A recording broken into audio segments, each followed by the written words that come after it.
ito, Din, dito na tayo sa ano, mga siguro mga consequence pagka merong Okay. ginawang pambabastos or mga pandidiscriminate sa mga Okay. kababaihan. Ano ba ang sinasabi din ng batas na pwedeng siguro iparusa kung sakali po na yun nga, binastos, diniscriminate yung mga kababaihan, kahit anong estado, Din?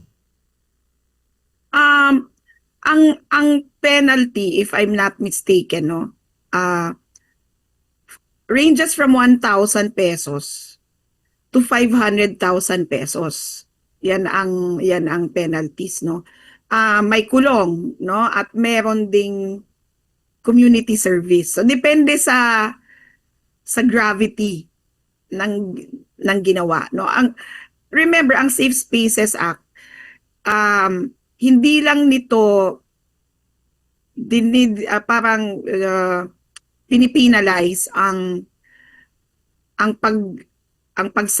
pagbabastos, no, na generally ang ano natin, ang nasa isip natin yung catcalling, yung sinisipulan ng babae, yung parang bawa dumaan ka sa park tapos may mga lalaki nagsabi sa na, "Uy, ganda, ang ganda mo naman, date tayo." Yun, yung parang that's Safe Spaces Act, no.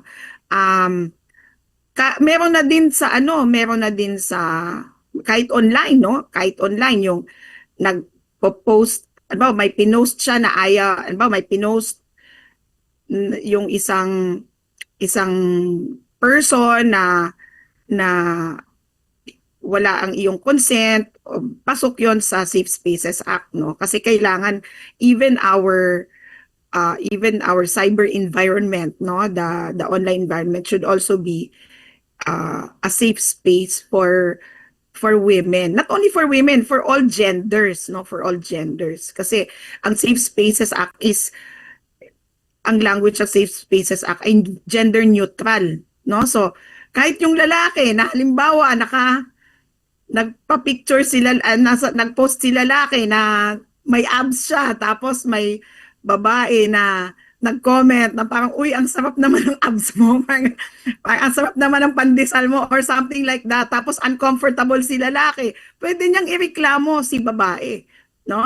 Or yung mga LGBT na parang nag-comment, for example, yung isang lalaki against something na bastos sa isang um, a gay person or trans woman, no?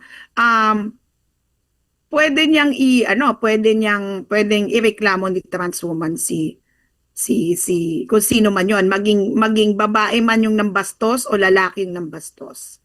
Yun, no? So, uh, yan ang ano natin, yan ang mga ano natin, no, na mga nagpo-protect sa atin na mga na batas, no, Safe Space Act, yes.